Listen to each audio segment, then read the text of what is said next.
जय जय जय हनुमान गोसाई, जय जय जय हनुमान गोसाई। कृपा करो गुरुदेव के नाई, कृपा करो गुरुदेव के नाई। जय जय जय हनुमान गोसाई। कृपा करो गुरुदेव के नाई। कृपा करो गुरुदेव के नाई। आज हम लोग रामचरितमानस के सुंदरकांड को पढ़ेंगे। श्री रामचरितमानस के सभी कांडों में प्रभु श्री राम जी के यश का गान किया गया है। सुंदर कांड ही एक ऐसा कांड है जिसमें भक्त शिरोमणि श्री हनुमान जी के यश का और भक्ति का गुणगान किया गया है। यह कांड सुंदर कांड क्यों है? यह कांड सुंदर क्यों है? क्योंकि इसी कांड में श्री हनुमान जी को माता सीता के दर्शन हुए थे, इसीलिए यह कांड सुंदर है। इसी कांड में माता के हरण के पश्चात हनुमान जी ने माता की सूचना श्री राम जी को दी थी, इसीलिए यह कांड सुंदर कांड है। इसी कांड में प्रभु श्री राम ने अपनी आन पायनी भक्ति श्री हनुमान जी को प्रदान की थी, इसीलिए यह कांड सुंदर कांड है। आन पायनी भक्ति अर्थात वह भक्ति जो कभी भी घटे नहीं, जो दिन प्रतिदिन बढ़े, उसको आन पायनी कहते हैं। इसी कांड में विभीषण जी को श्री रामचंद्र जी के दर्शन हुए थे, इसीलिए यह कांड सुंदर कांड है। और एक बात, इस कांड का प्रारंभ सुंदर नामक पर्वत पर हुआ है और यह कांड पूर्ण भी सुंदर नामक पर्वत पर होता है, इसीलिए यह कांड सुंदर कांड है। इस कांड के प्रारंभ में हमको यह पता लगेगा कि जो लिखा गया है वो प्रसंग हमें यह बताता है कि किसी भी सभा में, किसी भी समूह में जो वृद्ध जन होते हैं, उनके अनुभवों का हमें लाभ उठाना चाहिए, क्योंकि उनके अंदर जो विचार करने की शक्ति होती है, सोचने समझने की शक्ति होती है, प्रायः वृद्धों में युवाओं से अधिक होती है। जो किष्किंधा कांड के अंत में श्री जामवंत जी ने हनुमान जी से कहा, हनुमान जी आप सिंधु पार करके लंका जाइए, माता का पता लगाइए और आकर प्रभु श्री राम जी को उनकी सूचना दीजिए। यह बात श्री हनुमान जी के हृदय को अत्यंत प्रिय लगी। बाबा कहते हैं, जामवंत के वचन सुहाए, जामवंत के वचन सुहाए, सुनि हनुमंत हृदय अति भाए। तब लगी मोहि परख्यो तुम भाई, सही दुख कंद मूल फल खाई। जब लगी आवह सीत ही देखी, होहि काज मोहि हर्ष विशेखी। यह कही नाय सबन कहु माता, चलयु हर्षि धरि रघुनाथा। सिंधु तीर एक भूधर सुंदर, कौतुक कूदि चढ़े उताऊ पर। बार बार रघुबीर समारे, तरक्यउ पवन तनय बल भाई। जेह गिर चरण देई हनुमंता, चलो सुगा पाताल तुरंता। जिमि अमोघ रघुपति के बाना, एहि भांति चलो हनुमाना। जलनिधि रघुपति दूत विचारी। तै मैं नाक होई श्रम हारी। तै मैं नाक होई श्रम हारी। तै मैं नाक होई श्रम हारी। जामवंत जी के सुंदर वचन कि हनुमान जी आप लंका पार, सिंधु पार करके लंका में जाइए, माता सीता का पता लगाइए और आकर श्री रघुनाथ जी को उसकी सूचना दीजिए। यह बात श्री हनुमान जी को अत्यंत प्रिय लगी और उन्होंने सभी कपियों से कहा, आप सब यहीं रहकर मेरी प्रतीक्षा कीजिए और कंद मूल फलों को खाइए। कब तक? जब तक मैं माता सीता की सूचना लेकर यहाँ नहीं आ जाता हूँ। यह कहकर हनुमान जी ने कपियों को प्रणाम किया और अत्यंत वेग के साथ, उत्साह के साथ कूदकर सुंदर नाम के एक पर्वत पर चढ़ गए। और पर्वत पर चढ़ने के बाद हनुमान जी बार बार बोलने लगे। क्या बोलने लगे? जय श्री राम, जय श्री राम। श्री हनुमान जी बार बार श्री रघुनाथ जी के नाम का जय घोष करने लगे।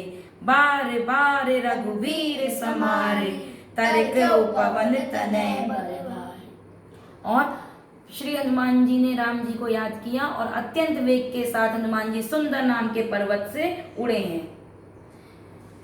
उड़ते हुए हनुमान जी को जब समुद्र नारायण ने देखा तो समुद्र के भीतर एक पर्वत है जिनका नाम है मैनाक। समुद्र देव ने जाकर मैनाक से कहा, मैनाक, ये जो उड़ रहे हैं ये राम जी के दूत श्री हनुमान जी हैं, तब से उड़ रहे हैं, ये थक गए होंगे, आप तनिक जल के ऊपर आइए तो हनुमान जी आप पर थोड़ा सा विश्राम कर लेंगे।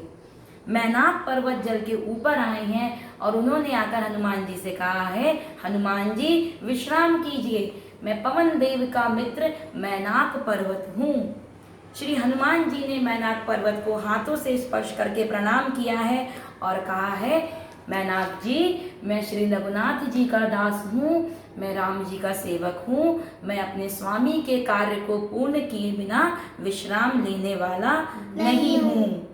हनुमान तेहि फरसाकर पुनि कीन्ह प्रणाम, राम काज कीन्हे बिनु मोहि कहाँ विश्राम।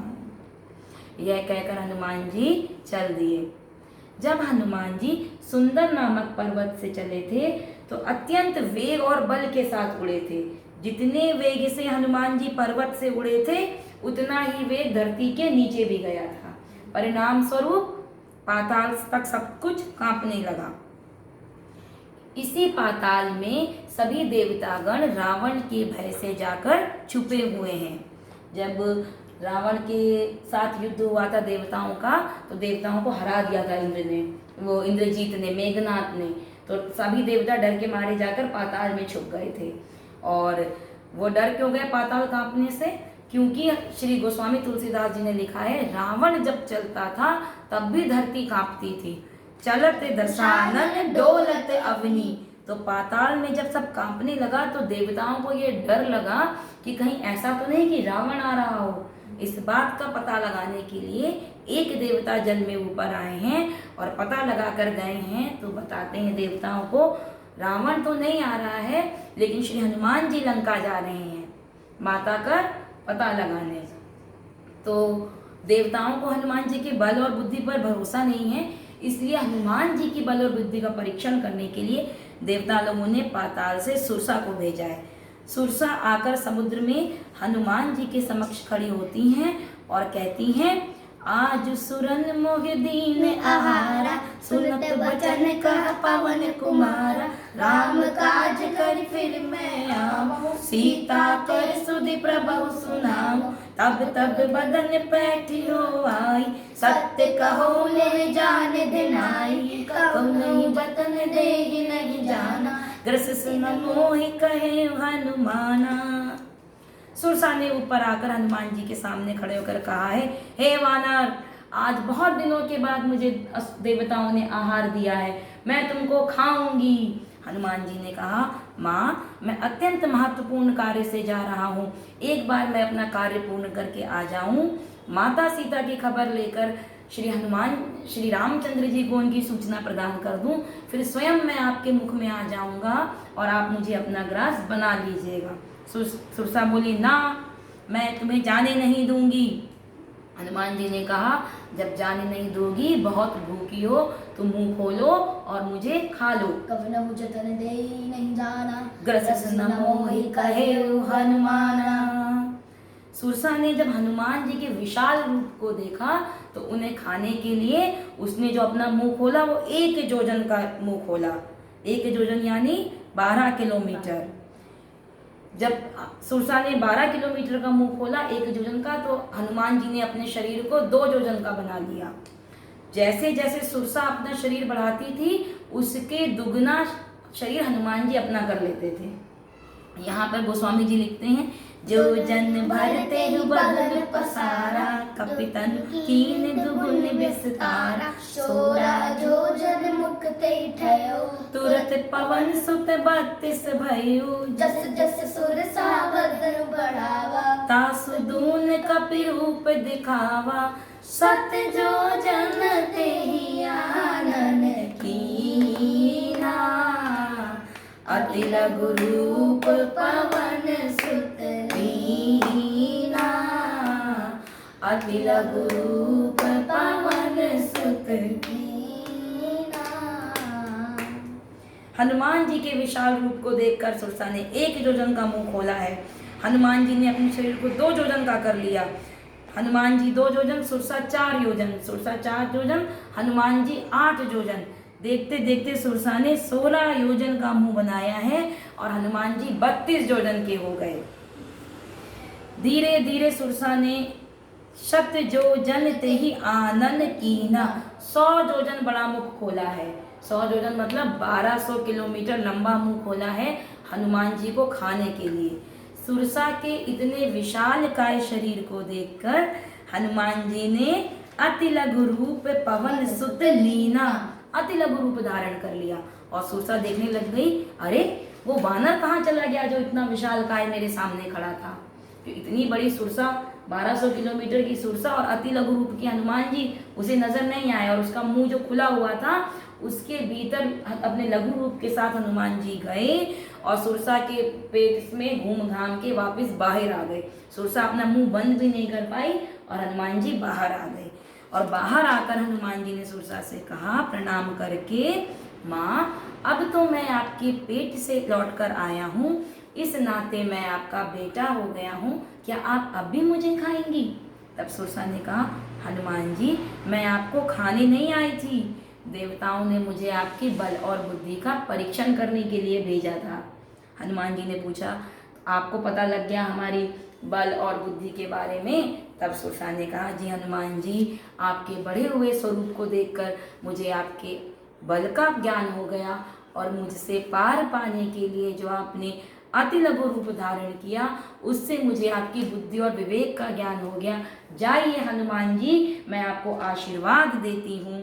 राम काज सब करियो, तुम बल बुद्धि निधान, आशीष दे गई सो हर्ष चलो हनुमान। जाइए हनुमान जी, मैं आपको आशीर्वाद देती हूँ, आप बल और बुद्धि के भंडार हैं, आप श्री राम जी के समस्त कार्यों को पूर्ण करेंगे। यह कहकर सुरसा अंतर्ध्यान हो गई हैं और हनुमान जी चल दिए हैं समुद्र को पार करने के लिए। सुरसा से निपटने के बाद जब हनुमान जी आगे बढ़ते हैं तो लंका के ठीक पहले इस सागर में एक राक्षसी रहती है जिसका नाम है सिंगिका।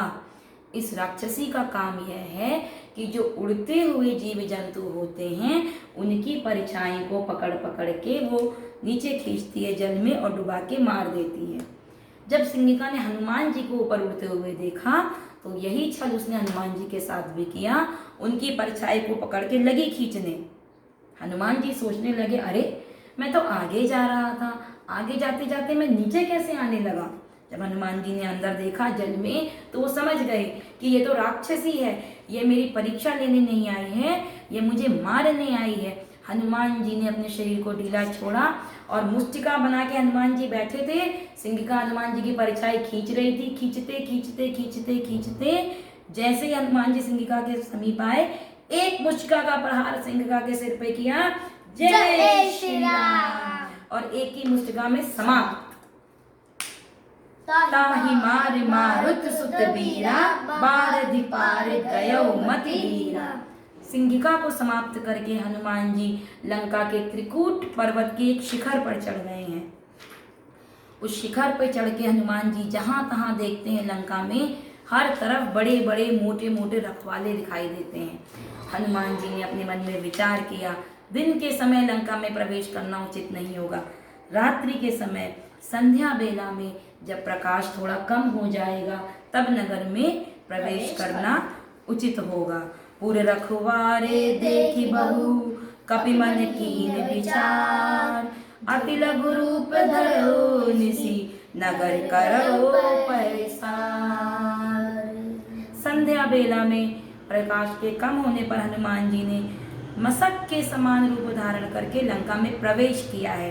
बाबा कहते हैं, मस्तक समान रूप कपिधरि, लंका ही चले सुमिर नर हरि, नाम लंकनी एक निश्चरी, सो कह चले से मोहिनींदरी, जाने नहीं मरम सठ मोरा, मोर आ वे जहाँ लगी चोरा, जाने नहीं मरम सठ मोरा, मोर आहार जहाँ लगी चोरा। मुझका एक महाकपि हनि, रुधिर बमत धरनी धन मनि, पुनि संहार उठी जो लंका, जोरी पानी कर विनय सशंका, जब रावण ब्रह्मावर दीना, चलत बिरंच कहा मोहि चीना, चलत बिरंच कहा मोहि चीना। संध्या बेला में मशक के समान सूक्ष्म रूप धारण करके श्री हनुमान जी ने लंका में प्रवेश किया है। लंका के मुख्य द्वार पे रावण ने एक राक्षसी को बैठाया है गार्ड करने के लिए, चौकीदार के रूप में। उस राक्षसी का नाम है लंकनी। जब लंकनी ने श्री हनुमान जी को दबे पांव लंका में प्रवेश करते हुए देखा तो लंकनी ने चिल्ला के कहा, दबे पांव लंका में कहाँ जाता है? मैं यहाँ बैठी हूँ और मेरी आंखों में धूल झोंक के तू लंका में प्रवेश कर रहा है? तू जानता नहीं मैं चोरों को पकड़ पकड़ के खाती हूँ, जो भी यहाँ चोरी करने आता है मैं उसे पकड़ कर खा लेती हूँ। हनुमान जी ने ऐसे एक मुच्छिका अपनी पीठ के पीछे ऐसे बनाई हुई थी, तो लंकनी ने कहा, क्या छुपाए है मुट्ठी में, क्या छुपा के ले जा रहा है, दिखाओ। हनुमान जी ने कहा, दिखाता हूँ, नीचे आओ।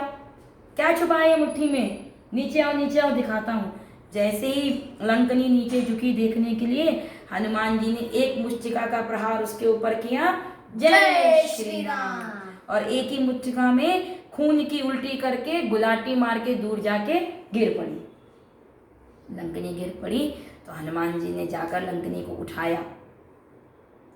लंकनी ने अपने आप को संभाला और उठी और श्री हनुमान जी को प्रणाम किया और बोली कि यह मेरे पुण्य कर्मों का प्रताप है जो आज मैं रामचंद्र जी के दूत को अपने इस तामस नेत्रों से देख रही हूँ। तात मोरे अति पुण्य बहुता, देखो नयन राम के दूता, देखो नयन राम के दूता।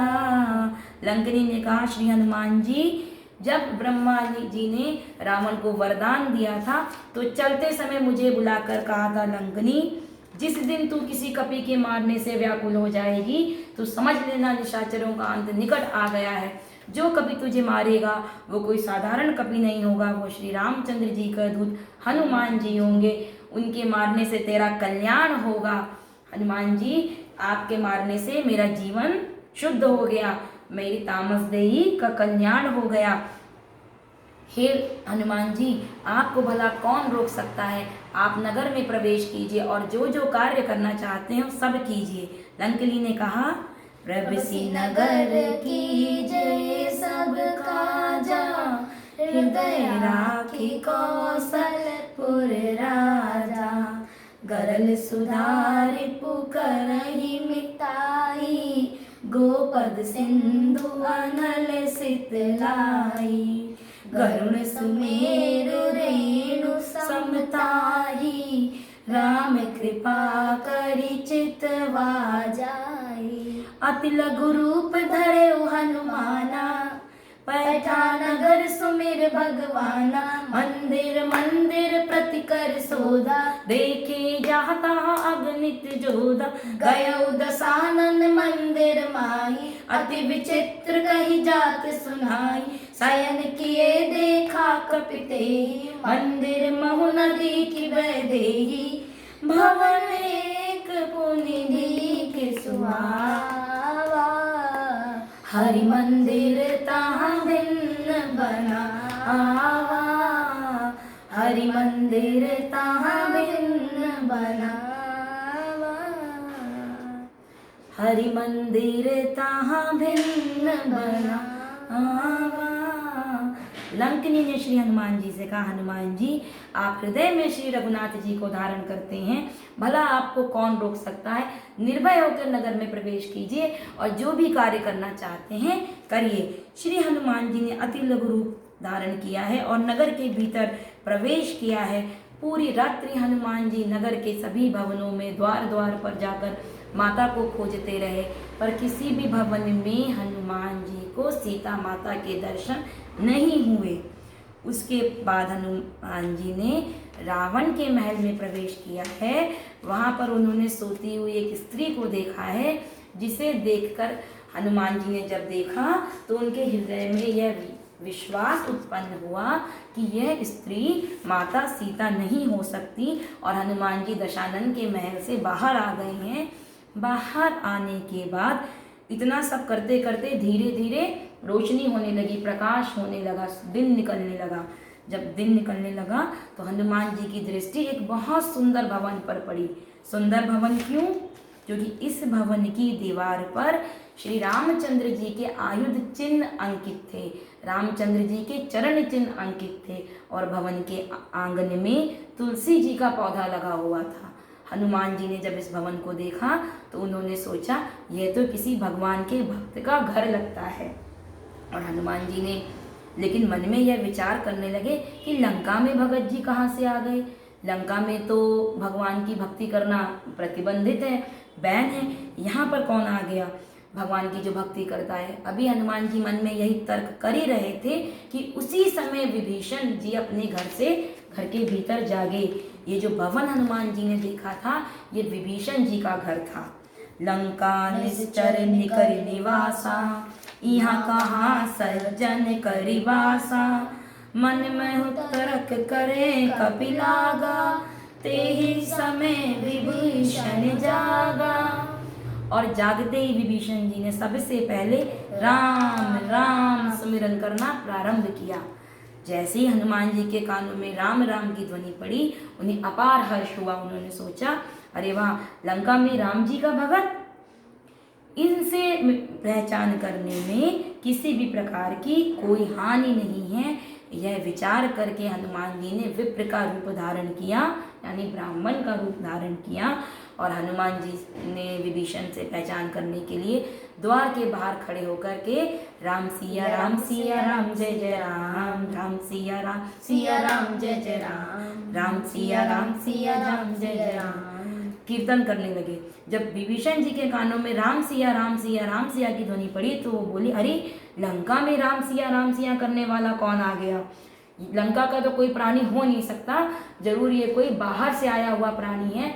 विभीषण जी तुरंत प्रभाव से बाहर आए और उन्होंने देखा कि विप्र के रूप में हनुमान जी खड़े हैं। तो विप्र जानकर, ब्राह्मण जान के विभीषण जी ने प्रणाम किया है और कहा है, हे ब्राह्मण देव, आप कुशल पूर्वक तो हैं, आप लंका में राम सिया कर रहे हैं, किसी ने आपको मारा तो नहीं? आप कौन हैं विप्र? आपको देखकर मेरे मन में अपार हर्ष हो रहा है।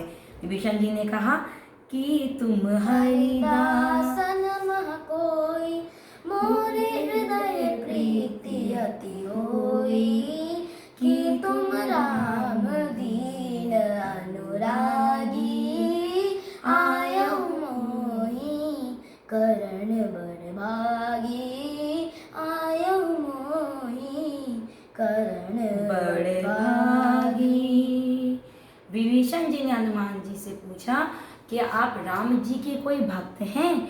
आपको देखकर मुझे अपार हर्ष हो रहा है। या आप कहीं स्वयं मेरे रघुनाथ जी तो नहीं, जो मुझे दर्शन देने के लिए ब्राह्मण देव के रूप में पधारे हैं? तब हनुमान जी ने राम जी की कथा सुनाई। विभीषण जी ने कहा आप मुझे अपने बारे में संपूर्ण कथा सुनाइए। हनुमान जी ने कहा विभीषण जी, तब हनुमंत कहीं सब राम कथा निज नाम, सुनत जुगल तन पुलक मन मगन सुमिर गुणगान। तब श्री हनुमान जी ने रामचंद्र जी की पूरी कथा विभीषण जी को सुनाई, जिसे सुनकर के विभीषण जी के मन में रोमांच हुआ है और नेत्रों में जल भर आया है। विभीषण जी और हनुमान जी के मध्य में दिव्य वार्ता हुई है। विभीषण जी से अशोक वाटिका में जाने की युक्ति को पूछकर हनुमान जी ने अशोक वाटिका में प्रवेश किया है और हनुमान जी अशोक वाटिका में जाकर उसी अशोक वृक्ष के ऊपर अति लघु रूप में जाके बैठ गए हैं जिस वृक्ष के नीचे माता सीता बैठी हुई हैं। और दूर से ही हनुमान जी ने माता सीता को प्रणाम किया है, मन में ही प्रणाम किया है। और सीता माँ की दशा को देखकर हनुमान जी के मन में अत्यंत दुख हुआ है। उन्होंने देखा है कि जानकी माँ अपने नेत्रों को चरणों की ओर देखते हुए श्री राम जी के ध्यान में मगन है। हनुमान जी वृक्ष पर बैठे बैठे ये विचार ही कर रहे थे कि क्या किया जाए, किस प्रकार सीता माता से भेंट की जाए। उसी समय रावण वहाँ अपने सैनिक दास दासियों और मंदोदरी आदि के साथ आया और आकर माता सीता को सताने लगा और कहने लगा, सीता मैं मंदोदरी आदि सभी रानियों को तुम्हारे चरणों की दासी बना दूंगा, तुम सिर्फ एक बार मेरी ओर देख लो, एक बार बिलोक मम ओरा। तो सीता माता ने तिनके की ओट लेकर रावण से कहा, अरे निर्लज्ज, तुझे लज्जा नहीं आती अपने आप को वीर कहते हुए। सीता जी ने कहा, सुन दसमुख खद्गोत्र प्रकाशा कबहु नलिनी करई बिक असमन समझु कहत जानकी खल सुध नहीं रघुबीन बानकी सठ सूने हरि आ नहीं मोही अधम निर्लज्ज लाज नहीं तोही।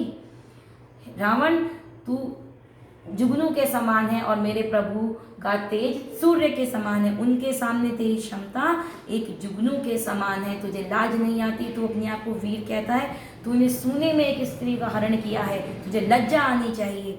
जब रावण ने अपने आप को जुगनू सुना और हनुमान राम जी को सूर्य के समान तेजवान सुना तो उसे क्रोध आ गया और क्रोध में उसने अपने चंद्रहास खड्ग को निकाला और कहा, सीता के सिर को धड़ से अलग कर दूंगा।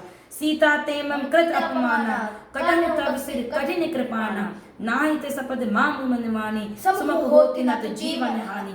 सीता तुम मेरी बात मान लो, नहीं तो तुम्हें अपने प्राणों से हाथ धोना पड़ेगा। और मारने के लिए जब वो सीता जी की ओर दौड़ा तो मंदोदरी ने कहा, यह व्यवहार उचित नहीं है। मंदोदरी ने रावण को रोका है। अनेक प्रकार से सीता माता को त्रास देकर रावण ने त्रिजटा को बुलाकर कहा है, समझाओ इसको, अगर मास दिवस में 1 महीने पश्चात भी इसने मेरा कहा नहीं माना तो इसी चंद्रहास खड्ग से मैं इसके सिर को धड़ से अलग कर दूंगा। माता को डराकर दशानन अपने भवन की ओर गया है और त्रिजटा नाम की जो राक्षसी हैं वो माता की सेवा में रावण ने नियुक्त की है। त्रिजटा जी का राम जी के पद में परम अनुराग है।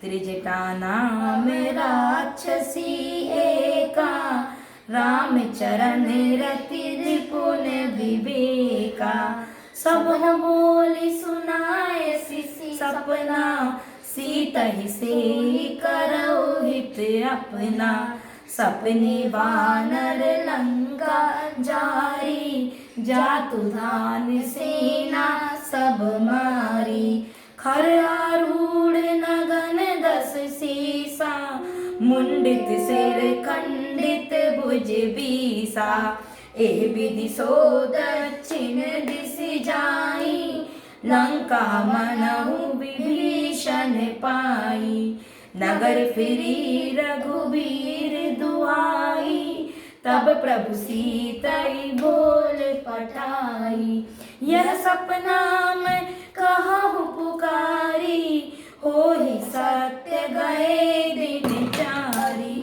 तासु बचन सुनते सब डरही जनक सुता के चरण ही परही जनक सुता के चरण ही परही। ये जो त्रिजटा नाम की राक्षसी सीता जी की सेवा में नियुक्त की है रावण ने, ये रामचंद्र जी की भक्त हैं। इन्हें रामचंद्र जी के चरण में अति अनुराग है।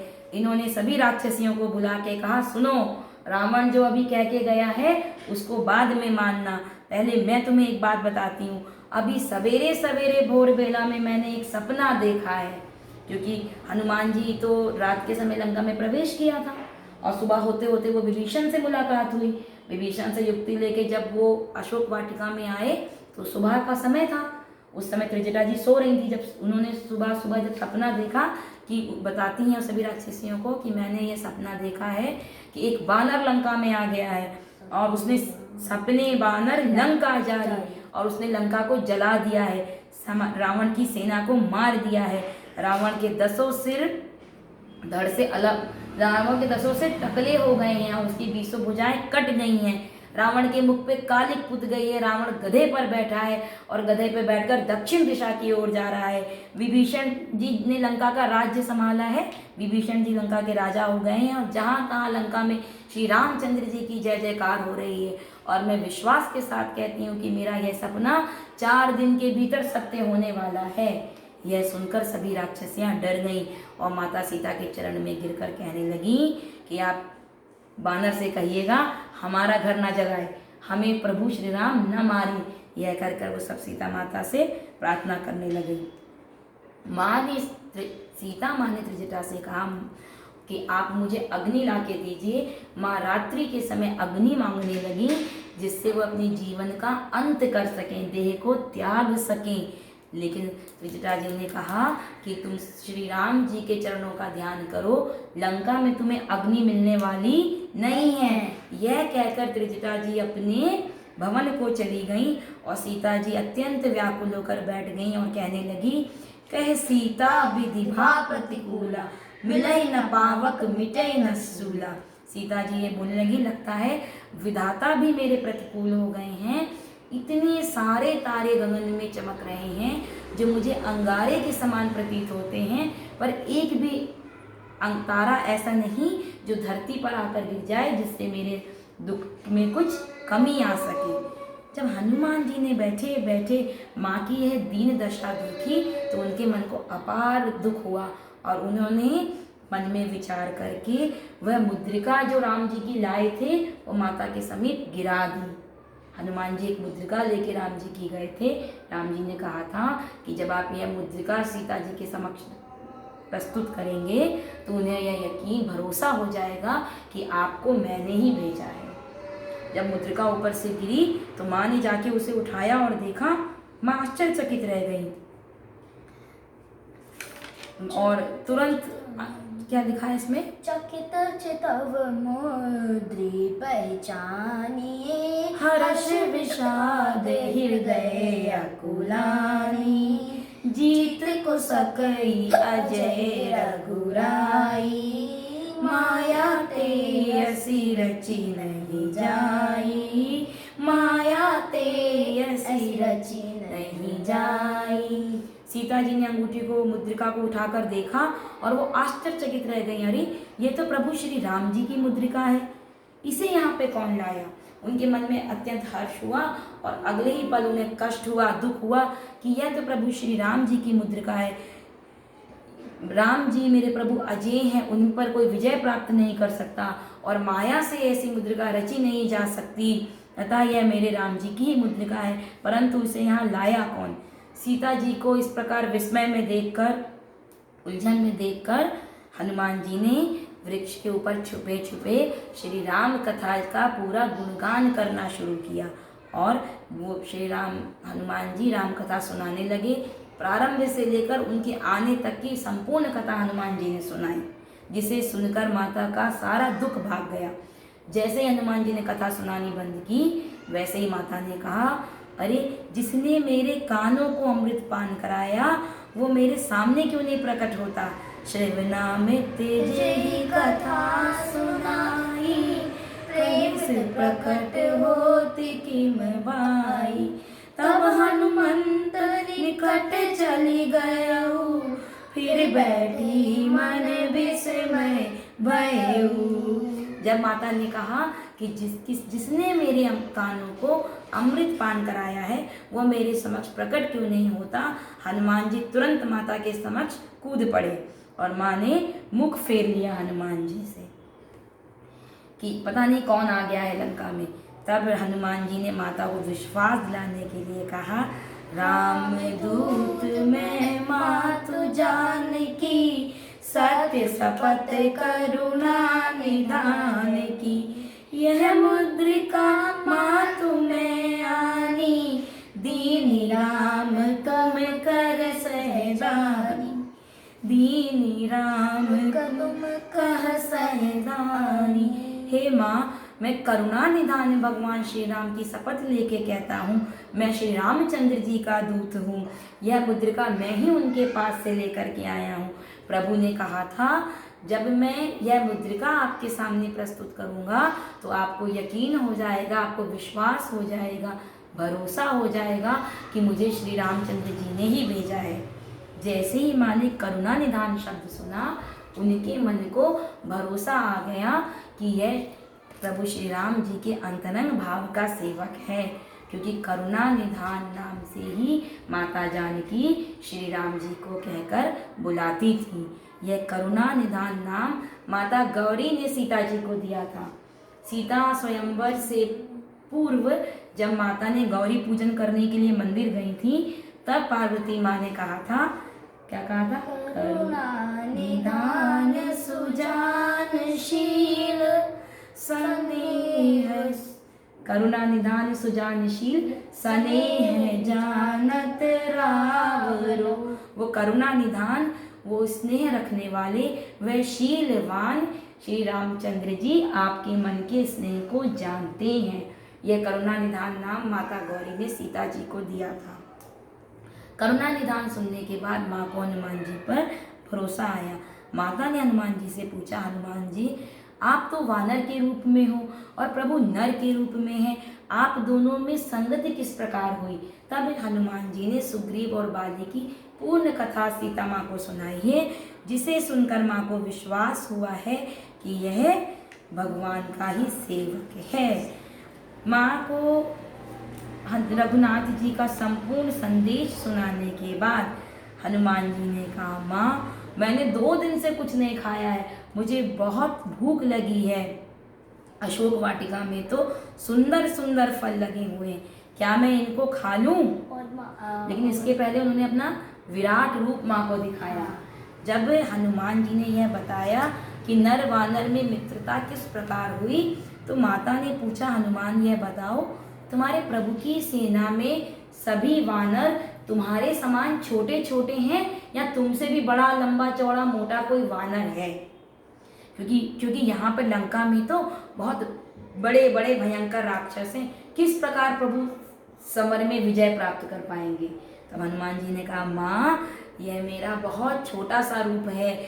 हनुमान जी ने माँ के कहने पर अपना विशाल रूप माता को दिखाया। कनक भूधराकार शरीरा, समर भयंकर अति बलवीरा। और बढ़ते बढ़ते बढ़ते बढ़ते हनुमान जी आकाश छूने लगे, मानो कोई स्वर्ण अट्टकालिका खड़ी हो गई हो। स्टॉप करिए, आवाज आ रही है बाहर से। माँ के कहने पर हनुमान जी ने अपने देह को बढ़ाना शुरू किया, अपने आकार को। बढ़ते बढ़ते बढ़ते बढ़ते हनुमान जी आकाश छूने लगे, मानो कोई स्वर्ण अट्टालिका खड़ी हो गई हो। सीता मन भरोस तब भयो, पुनि लघु रूप पवन सुत लयो। तब माँ सीता के मन में भरोसा आया और पवन सुत ने पुनः अति लघु रूप धारण किया है। माता ने कहा, मेरे पुत्र में तो बहुत बल है। तब श्री हनुमान जी ने कहा, माँ, हमारे अंदर बल नहीं, हम तो शाखा पे यहाँ वहाँ कूदने वाले वानर हैं। हम जो भी कार्य करते हैं वह अपने प्रभु श्री राम के भरोसे पे करते हैं। माँ ने कहा कि पुत्र माँ के सामने आया है और कह रहा है मेरे अंदर बल नहीं, मैं तुम्हें अभी बलवान बनाती हूँ। माँ ने 8 सिद्धियाँ हनुमान जी को प्रदान की हैं। अष्ट सिद्धि नव निधि के दाता, असवर दीन जानकी माता। राम रसायन तुमरे पासा, सदा रहो रघुपति के दासा। माँ ने कहा, अजर अमर गुण निधि सुत हो, करहु बहुत रघुनायक छो। आशीष दीन राम प्रिय जाना, हो तात बलशील निधाना, हो तात बलशील निधाना। माँ ने राम प्रिय राम भक्त जानकर श्री हनुमान जी को 8 सिद्धियां प्रदान की हैं और कहा है, आप अजर हो जाओ, अमर हो जाओ, गुणवान हो जाओ, शीलवान हो जाओ, बुद्धिमान हो जाओ। और अंत में माँ ने कहा, आपके प्रभु श्री रघुनाथ जी सदा सदा आप पर कृपा करें। जब यह सदा सदा रघुनाथ जी आप पर कृपा करें, यह वचन जब हनुमान जी ने सुना तो उनके मन को अपार हर्ष हुआ और निर्भर प्रेम मगन हनुमाना, और मगन होकर हनुमान जी राम सिया राम जय जय राम, राम सिया राम सिया